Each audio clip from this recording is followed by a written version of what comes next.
This barber never charges anyone for a haircut, but no one can walk out of his barbershop because as soon as someone sits on the stool, he wouldn't hesitate to slit his throat.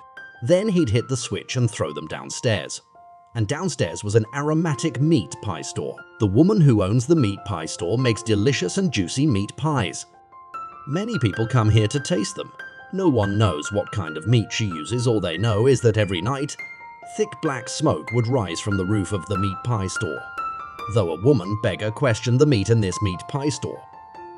But who can listen to what a beggar says? In fact, Todd, who is a barber.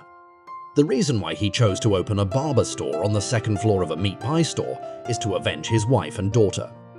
It turns out that 15 years ago, his wife and daughter were taken by a local judge and he was kicked out of London by the judge.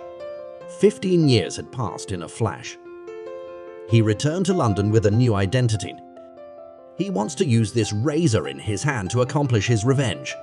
In order to accomplish this goal, he chose to work with the lady who owns the meat pie store, but has been hiding in the store waiting for the judge to come here to cut his hair.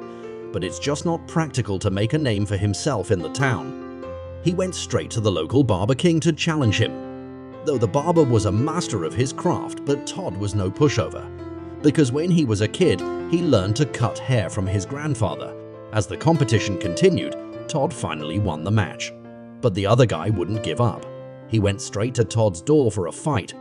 Seeing that the other side is so persistent, Todd couldn't stand it any longer and picked up a kettle.